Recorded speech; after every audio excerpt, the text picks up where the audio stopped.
Hi hello everybody, welcome to our channel మన stars. ఈరోజు ఇంటర్వ్యూలో మనం ఉన్న స్పెషల్ గెస్ట్ ఎవరో చెప్పాలి అంటే వాళ్ళ సినిమా గురించి ఒక 4 ముక్కలు చెప్పాలి. సక్రమంగా లేని సమాజంలో నువ్వు అక్రమంగా ఉండాలి, లేదంటే సక్రమంగా ఉన్న సత్యబాబులాగే నువ్వు కూడా క్రమక్రమంగా అక్రమంగా ఈ సమాజం అయితే నీ మీద ప్రవర్తించాల్సి వస్తుంది. మరి అలాంటప్పుడే లోవరాజు అనే పరాక్రముడు కూడా బయటకు వచ్చి ప్రవర్తిస్తాడు. మరి ఈ ప్రవర్తనకి, ఈ పరిస్థితులకి, వీటన్నిటికీ కారణం ఏంటి, ఎలాంటి పరిస్థితులు ఈ పరాక్రముడు బయటకు వచ్చారు మీరందరూ కూడా తెలుసుకోవాలి అనుకుంటే August 22 థియేటర్స్లో పరాక్రమం వస్తుంది. మీరందరూ కూడా చూసి ఎంజాయ్ చేయండి. ఇలా టీం అంతా ఉన్నారు, మరి వాళ్ళతో మాట్లాడి ఇంకా చాలా విషయాలు తెలుసుకో. అందరికి నమస్కారం అన్న. ఫస్ట్ ఆఫ్ ఆల్ నిన్ను ఎలా పిలిస్తే నువ్వు చాలా కంఫర్టబుల్గా ఉంటాడని నా డౌట్. ఇదేంటే నీది ఒక ఇంటర్వ్యూ చేశాను, నన్ను ఎవరన్నా బ్రో అని పిలిస్తే నాకు ఒక రేంజ్లో కాల్చుతుంది అంట. అన్నా ఓకేనా, లేకపోతే ఎలా అని బెస్ట్ అని? లేదు అదేం లేదు, అంటే నేను బ్రో అనేది ఓవర్ యూజ్ అయిపోతుంది అనిపించింది నాకు. అంటే అది కామన్ అయిపోయి నేను చిన్న పిల్లోడిని తాత వయసులో ఉన్నప్పుడు కూడా బ్రో అంటున్నాడు. అది కరెక్ట్ కాదేమో అనిపించింది. దాంట్లో కూడా ఒక లిమిట్ ఉండాలి, ఏజ్ గ్రూప్ బట్టి రావాలి అనిపించింది. అలా అనిపించింది ఆ టైంలో. మేబీ ఇప్పుడు కామన్ అయిపోయింది కాబట్టి ఓకే. మన దగ్గర చాలా క్వశ్చన్లు ఉన్నాయి, నేమ్స్ గురించి, ఇన్స్పిరేషన్స్ గురించి, జర్నీ గురించి చాలా క్వశ్చన్స్ మీకు ఉన్నాయి. అక్కడ వాళ్ళు ఫస్ట్ ఏంటంటే నేమ్స్ నాకు ఎప్పుడు కూడా BSK గ్యారేజ్ అంటే అందులో చాలా వెహికల్స్ వస్తూ ఉంటాయి. అందులో మెకానిక్ ఒకటే అయ్యి ఉండొచ్చు ఫస్ట్లో, ఎందుకంటే చిన్న గ్యారేజ్ ఓపెన్ చేస్తున్నప్పుడు మెకానిక్కి అన్ని కార్లు చేసుకుంటూ ఉంటారు. గ్యారేజ్ పెద్దదైనప్పుడు మెకానికల్ పెరుగుతుంటారు, క్రాఫ్ట్ కూడా తగ్గుతుంటారు. సూర్యాస్తమైన టైంకి 11 క్రాఫ్ట్స్ హ్యాండిల్ చేసిన BSK ఇప్పుడు మనకు వచ్చినప్పుడు 9 క్రాఫ్ట్స్ హ్యాండిల్ చేస్తారు. అంటే ఈ గ్యారేజ్ ఇప్పుడు పెరిగింది అంటారా? ఈ గ్యారేజ్లు ఇప్పుడు ఎలా ఉన్నాయి, ఎలాంటి వెహికల్స్ అంటే ఎలాంటి సినిమాలు రాబోతున్నాయి అన్నట్టు? అదే ముందు గరాజ్ అండి నేను చెప్పి, ఇప్పుడు వచ్చి main stream, BSK main stream.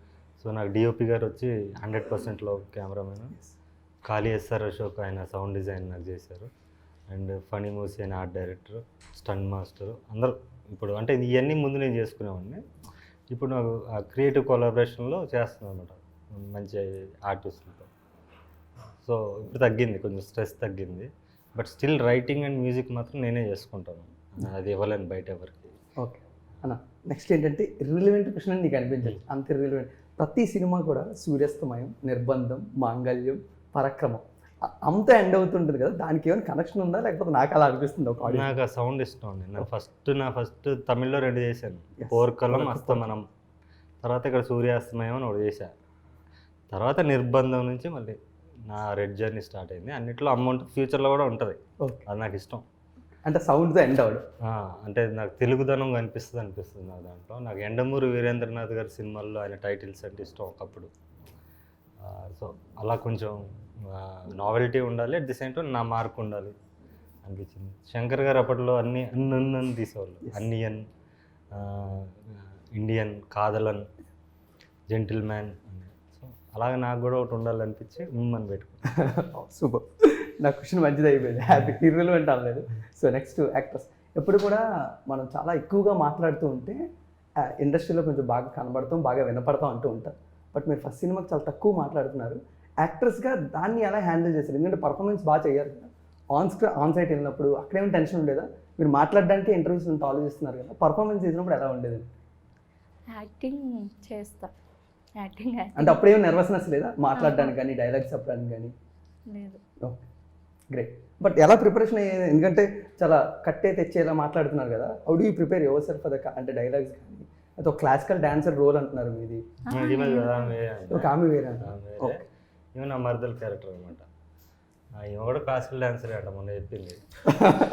ఇప్పుడు దాన్ని నిజం చేస్తున్నారు అందా? నాకు ఎందుకు కాదా నువ్వు చెప్పేవారా మొన్న భరతనాట్యం ఏదో అన్నావు కదా స్టేజ్ మీద డాన్స్. సూపర్. బట్ ఎనీవేస్, ఒక సినిమా అయిపోయిన తర్వాత ఇప్పుడు ఎలా అనిపిస్తుంది? షూటింగ్ కానీ, తెలుగు ఇండస్ట్రీ కానీ నెక్స్ట్ మళ్ళీ చేద్దాం, అలా సైలెంట్గా నేను క్లాసెస్ చదువుకో, స్టడీస్ అంతా ఎలా ఉంది?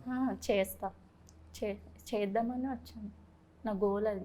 Okay, super. నేను మాటలు కూడా చాలా ఫాస్ట్గా నేను చేసుకుంటే బెస్ట్ అండి, ఎందుకంటే చాలా ఎక్కువగా మాట్లాడితే చాలా బాగుంటుంది అంటారు ఇండస్ట్రీలో అమ్మాయిలు, చాలా తక్కువ మాట్లాడతారు. అంటే మామూలుగా నేను అబ్జర్వ్ చేసింది ఏంటంటే ఎక్కువ మాట్లాడే వాళ్ళు ఇన్సెక్యూర్ అండి బాగా.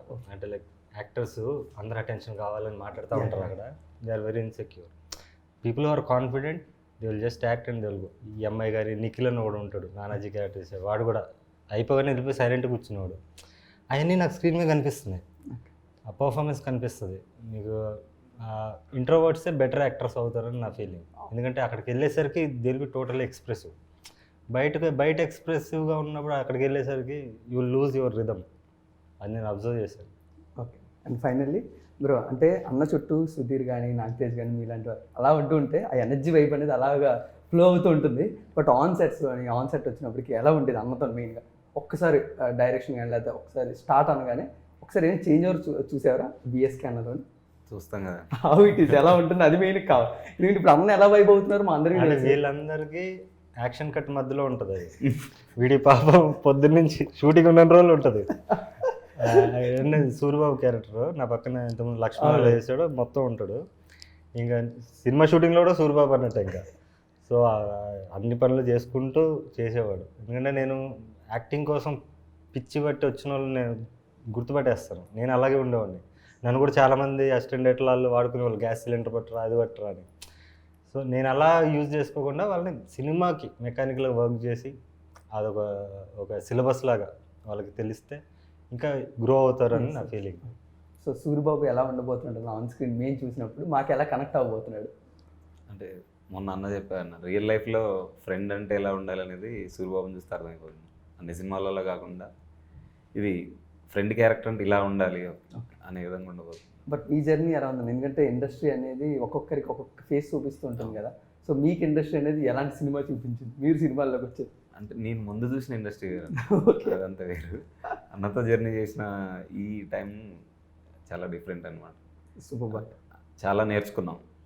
అక్కడ పని చేసాం, ఇక్కడ నేర్చుకున్నాం. ఎక్సలెంట్. అన్న నెక్స్ట్ ఇన్స్పిరేషన్ గురించి మెయిన్గా మాట్లాడదాం. ఈ లైఫ్లో డిఫరెంట్ స్టేజెస్లో different inspiration starting from the Chiranjeevi గారు.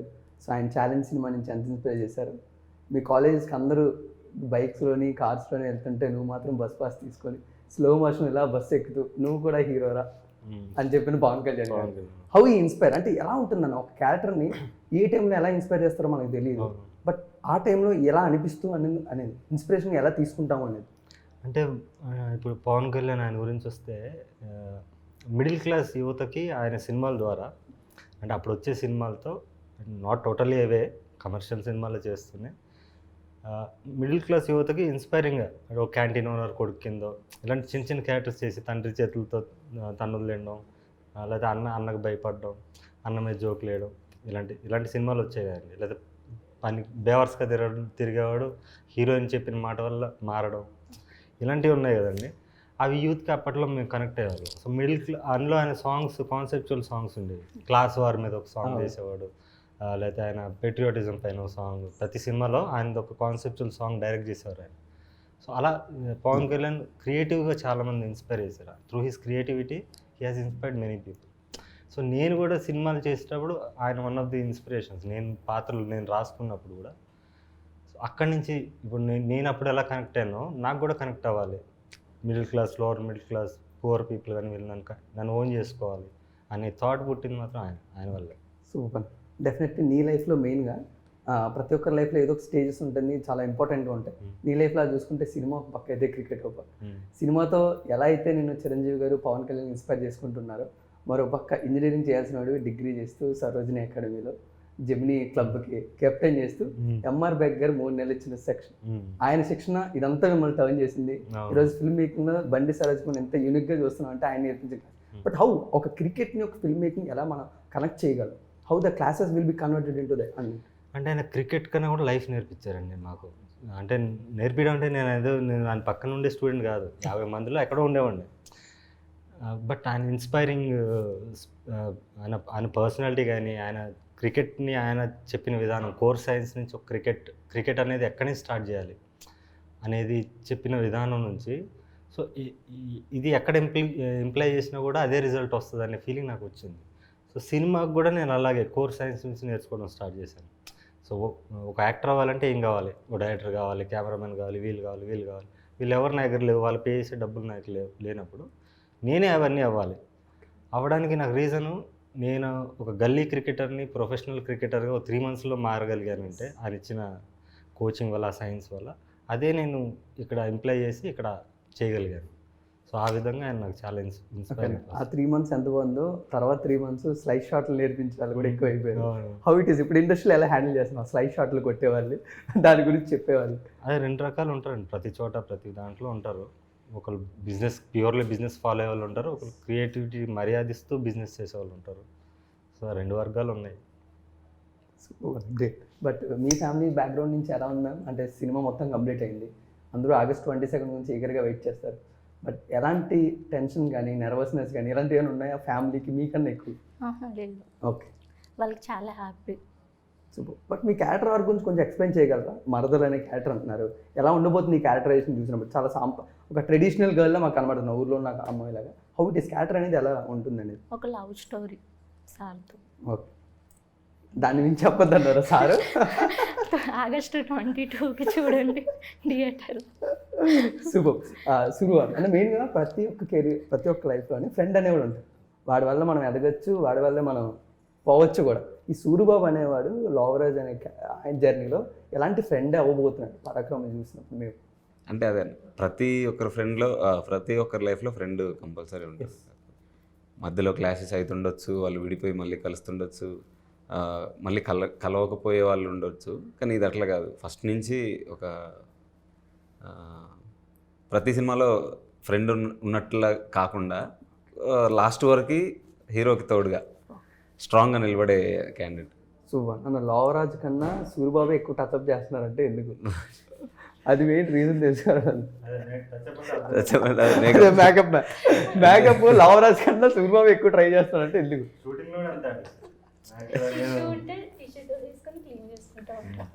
ఇప్పుడు ఈడ అన్నది బాధ కాదు, ఈమెది. నాకన్నా తెల్లగా కనపడుతుంది, అన్నకు చెప్తుంది డల్ చేపియండి ఆ కెమెరా వాళ్ళకి చెప్పి అని చెప్తుంది. టచ్అప్ ఏం లేదన్న మాకు సినిమాలో కూడా మేకప్ ఏం లేదు. దొరికితే చాలు. సూపర్. బట్ ఒక ఇంట్రెస్టింగ్ క్వశ్చన్ ఏంటంటే, లోవరాజ్ అనే క్యారెక్టర్ చూసినప్పుడు ఆ క్యారెక్టర్ మాకు ఎన్ని షేడ్స్ కనబడుతున్నాయి అంటే, పోలీసు నువ్వే, ఖైదీ నువ్వే, యముడు నువ్వే, శివుడు నువ్వే, న్యాయము నువ్వే, అన్యాయం. అసలు హౌ డూ యూ డిఫైన్ ఆ లోవరాజ్ అనే క్యారెక్టర్ ఆడియన్స్కి ఎలా అర్థం చేయబోతున్నాం? అన్నీ అందులోనే కలిసి ఉన్నాయి కాబట్టి ఎలా ఎక్స్ప్లోర్ చేయబోతున్నావు దాన్ని మీరు? అదే వాడు స్టేజ్ ఆర్టిస్ట్, వాడు రంగస్థల నటుడు. సో ఈ పాత్రలన్నీ వేస్తుంటాడు. ఈ పాత్రలకు కూడా ఆ నెక్స్ట్ సీన్కి దాన్ని తగినట్టు ఉంటాయి. సో వీడిని చూసి ఈర్షపడేవాడు వాడు అంటుంటాడు అనమాట, అన్నీ నువ్వే చేసి ఇంకా హీరోయిన్ కూడా నువ్వే చేయొచ్చు. నన్ను చాలామంది అంటుంటారు, అన్నీ నువ్వే చేస్తున్నావు క్రాఫ్ట్స్, హీరోయిన్ కూడా నువ్వే చేయొచ్చు అంటే దానికి ఆన్సర్ ఇచ్చా అనమాట. అది రాత్రి రాదురా, దాని ఎంతో కష్టం ఉంటుంది, కళ అది.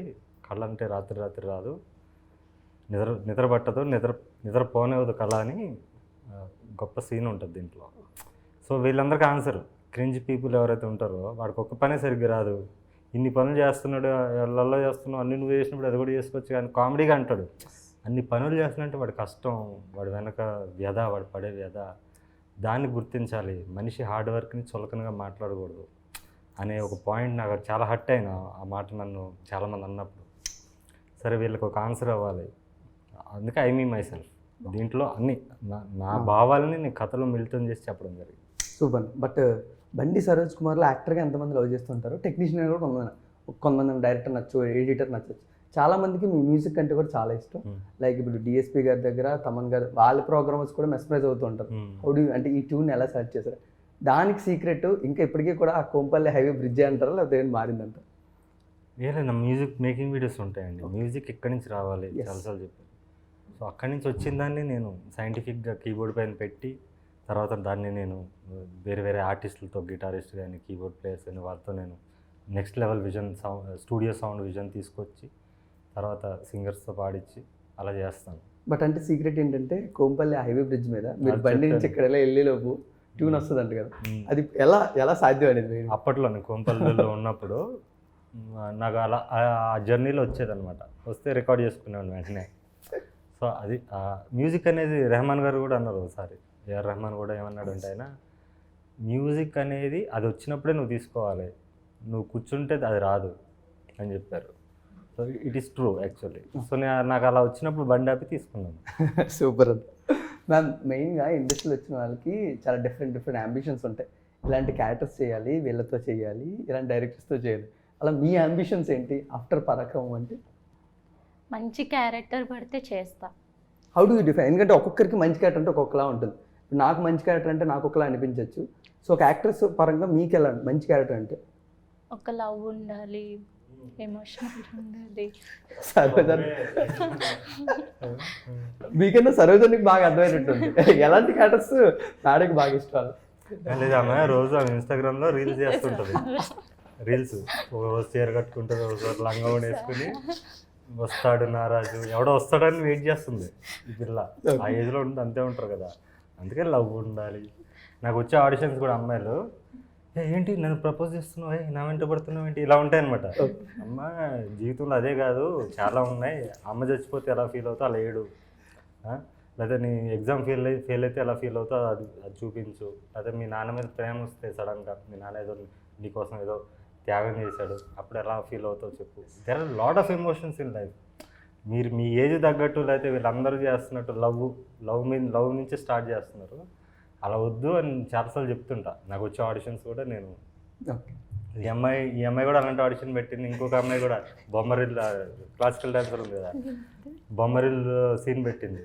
నాకు వీడొద్దు డాడీ ఏదో పెట్టి సర్లే యాక్టింగ్ వచ్చి కొంచెం పర్లేదు మనం సెట్ చేయి. బట్ మీ ఆడిషన్ ఎక్స్పీరియన్స్ ఏంటి? ఎందుకు ఆడిషన్ వీడియో పంపించాలనుకున్నారు సరోజన్?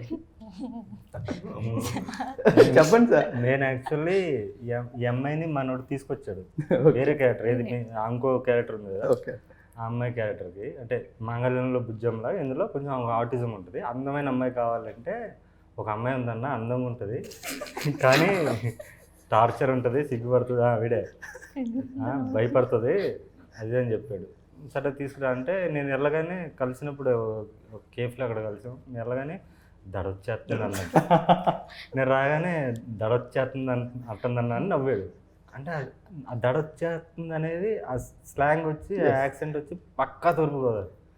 తర్వాత మాట్లాడాడు, 2 మాటలు మాట్లాడితే నాకు అర్థమైపోయింది ఈ అమ్మాయి ఆ రోల్కే పర్ఫెక్ట్ అని. వెంటనే ఆడిషన్ పెట్టమను, మినిమం చేసినా చాలు అంటే పెట్టింది, బాగా చేసింది, ఓకే పర్ఫెక్ట్ అని. తర్వాత తిట్టారు నన్ను, అందంగా ఉందన్నావు కదరా అని. దీని మీద మీ కామెంట్స్ ఉందా? ఏం లేవా?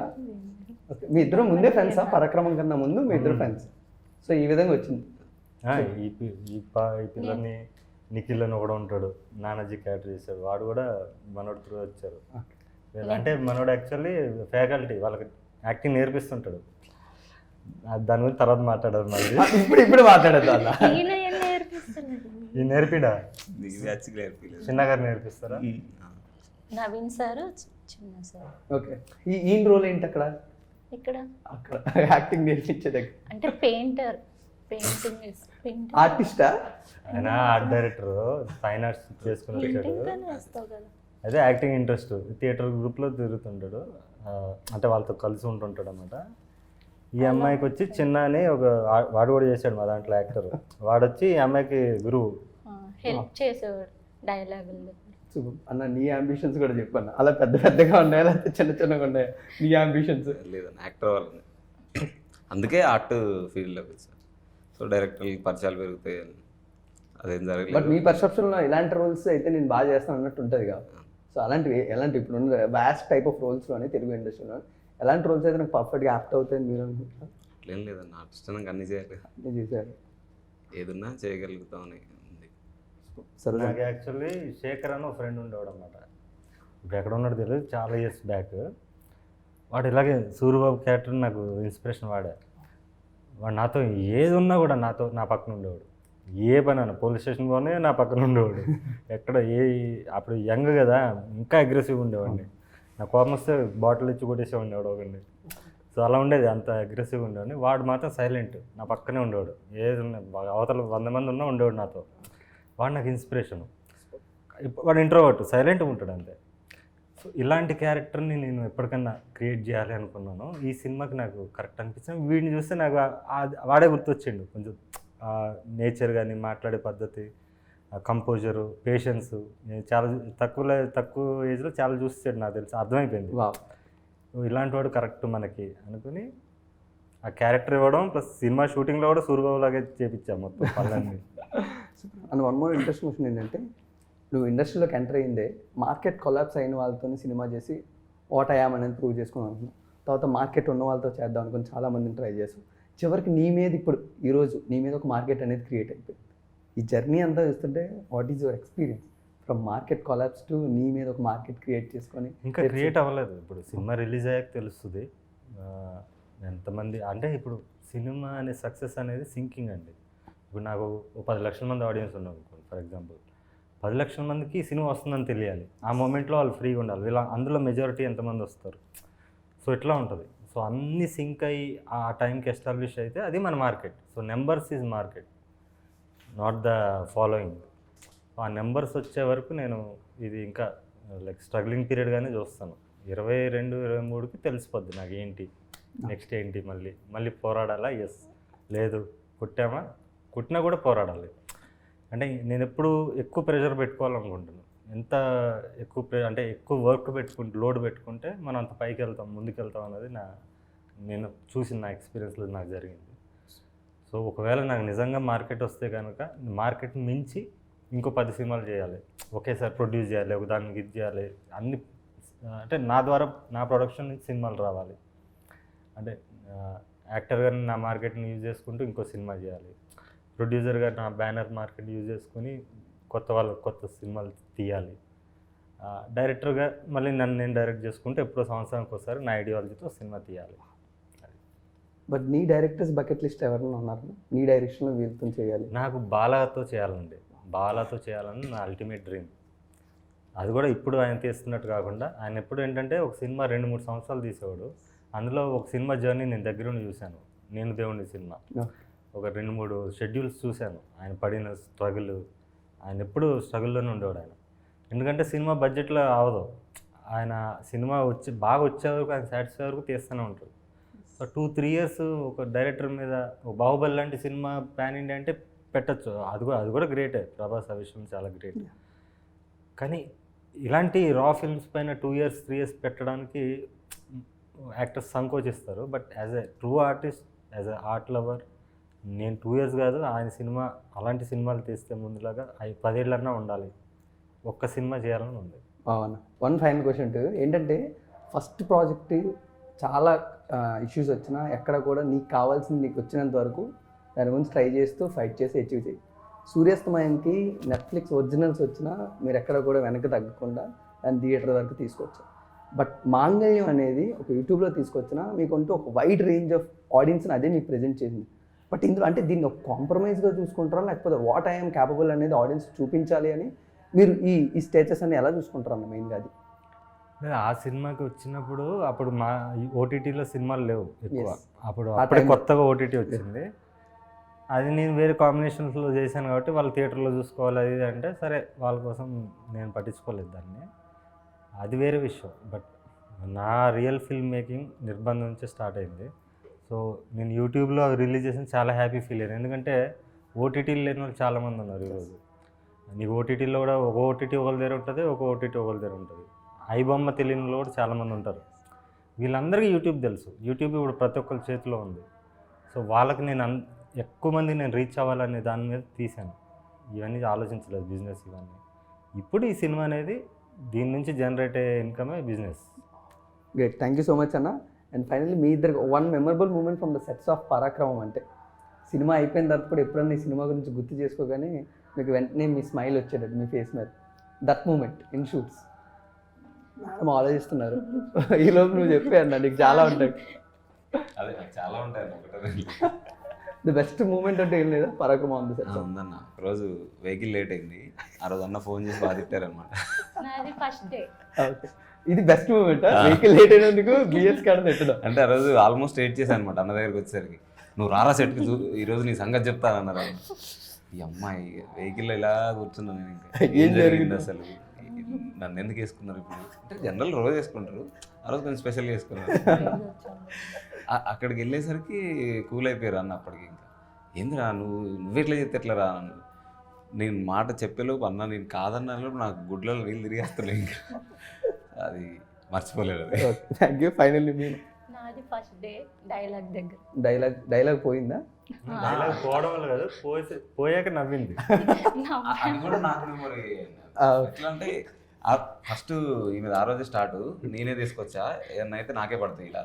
సో నేను రావాలి నెక్స్ట్ ఈమె డైలాగ్ అయిపోగానే నేను ఎంట్రీ ఇవ్వాలి. నాది నేను మర్చిపోయాను, ఎంట్రీ మర్చిపోయినా. డైలాగ్ చెప్తుందా లేదా చూస్తూనే ఉన్నా. 5 టేక్లు రే రావేంద్ర అన్న తిడుతున్నాడు. సరే అన్న వస్తాను, మళ్ళీ అట్లా నిలబడుతున్నా. డైలాగ్ చెప్తుందా లేదా 5 సార్లు వెళ్ళి నువ్వు చెప్పకపో నాకు సంబంధం లేదు నా ఎంట్రీ నేను ఇస్తాను 5వ సారికి వెళ్ళా. సూపర్. నాకు తెలిసి పరాక్రమంకి ఫస్ట్ ఆమె సక్సెస్ అయితే చాలా మీరు ఫీల్ అయినట్టున్నారు. Thank you so much. Wish a great success. Eagerly waiting for August 22. Thank you. ఎప్పుడు కూడా ఇలా డిఫరెంట్గా ఎంటర్టైన్ చేస్తూ ఒక డిఫరెంట్ పర్సెప్షన్ ఆడియన్స్లో మీరు క్రియేట్ చేయాలని మనస్ఫూర్తిగా కోరుకున్నాం. Thank you so much. So guys, మీరందరూ కూడా August 22 థియేటర్స్లోనే పరాక్రమం సినిమాని అయితే చూసి ఎంజాయ్ చేయండి. Thank you so much.